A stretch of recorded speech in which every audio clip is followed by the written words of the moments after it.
ये जो पार्टी हमने गठन की है, एक हिमाचल के लोगों की पार्टी है।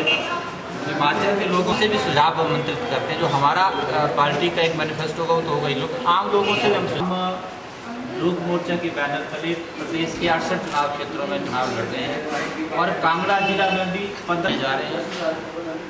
बहुत शीघ्र CPI CPM के साथ मिलकर के सीटों का अंतरिम उसमें कांगड़ा जिला का भी लगभग 7-8 की सीट है। इस चुनाव में हमारा से एक धारणा बनी है तीसरे विकल्प। हम ये चाहते हैं कि तीसरा नहीं प्रथम विकल्प तो पूर्ण रोल अदा करेगा प्रदेश के आने वाले चुनाव।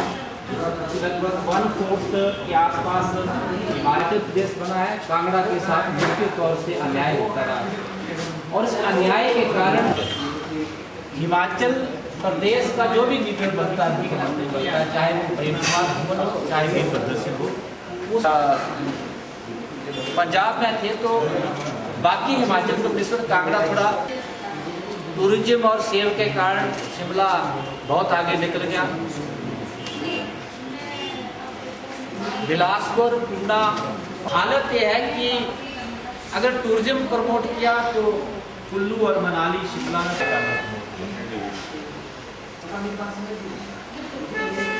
इसके लिए आपने बड़ा एजिटेशन किया, गवर्नर तक को। जब बीजेपी की सरकार आएगी तो हम इसकी विस्तार से जांच करेंगे। जो सबसे ज्यादा बढ़ चढ़ के बोलते थे उस पर 5 साल बीत गए भाजपा की सरकार में, ना तो FIR दर्ज हुई। हिमाचल लोकहित पार्टी हिमाचल प्रदेश में लोक मोर्चा के बैनर तले 68 विधानसभा क्षेत्रों में चुनाव लड़ने जा रही है और निश्चित तौर से आने वाले चुनाव में जो लोग तीसरे विकल्प की बात कर रहे हैं, हम इसको प्रथम विकल्प बनाने की कोशिश करेंगे।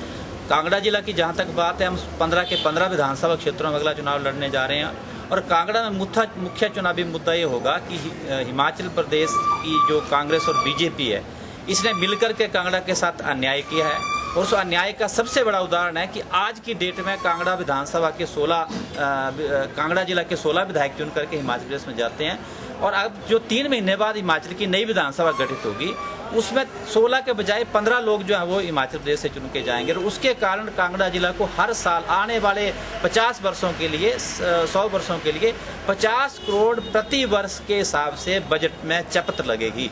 ये कांगड़ा जिला के साथ घोर अन्याय कांग्रेस और बीजेपी के विधायकों ने, यहाँ के नेताओं ने, उसमें शांता कुमार जी, प्रेम कुमार धूमल, बाकी सब लोग शामिल हैं, वीरभद्र सिंह भी, इन लोगों के कारण कांगड़ा के साथ पिछले 40 वर्षों में हमेशा अन्याय होता रहा है। हम हिमाचल प्रदेश में और खासकर कांगड़ा जिला में लोकहित पार्टी को एक जोरदार विकल्प बनाएंगे ताकि कांगड़ा के हितों की रक्षा करने में हम सब लोग जो है वो सफल हो पाएं।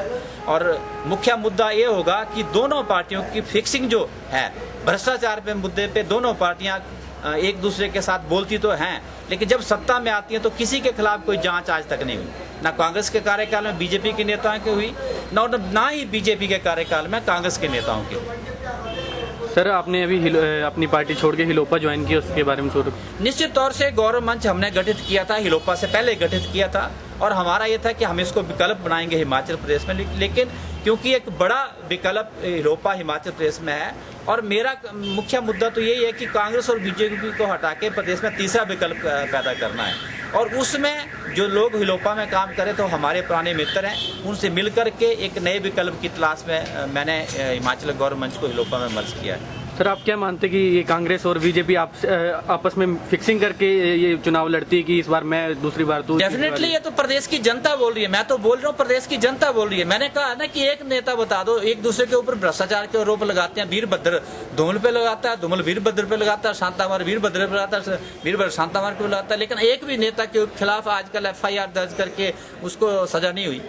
शांता जी एक अपने आप को भ्रष्टाचार मुक्त बताते हैं, मगर अभी उनके ऊपर भ्रष्टाचार का आरोप हुआ है कि उनके VMRT में कुछ भ्रष्टाचार का सामने आया और वो बोल रहे हैं कि मैं इलेक्शन नहीं लड़ूंगा। उसके बारे में सर आप क्या कहेंगे? निश्चित तौर पे VMRT में मेरा भी कहना है कि उसकी जांच जो है वो बड़े स्तर पे होनी चाहिए और उसकी CBI से जांच होनी चाहिए। करोड़ों रुपए की डोनेशन आई है, जनता का पैसा है और उस जनता के पैसे पर बना हुआ जनता की जमीन पर जो वहाँ हॉस्पिटल बन रहा है उसको एक बाहर के व्यक्ति को देना और जिस पर खुद भ्रष्टाचार के आरोप है जेपी के ऊपर, और आरोप ही नहीं है, आरोप साबित हो गए। हाई कोर्ट ने उसको 100 करोड़ रुपए का जुर्माना किया है। ऐसे दागदार व्यक्ति को विवेकानंद मेडिकल रिसर्च ट्रस्ट की बागडोर सौंपना अपने आप में भ्रष्टाचार का बहुत बड़ा उदाहरण है। सर अब उन्होंने एक नया तीर छोड़ा है कि वो अब चुनाव नहीं लड़ेंगे, तो उसके बारे में आप कुछ कहना चाहते हैं? चुनाव तो शांता कुमार जी कई बार चुनाव हार चुके हैं, उनको लगता है कि मैं चुनाव जीत नहीं सकता, इसलिए चुनाव लड़ना नहीं चाहते। Thank you.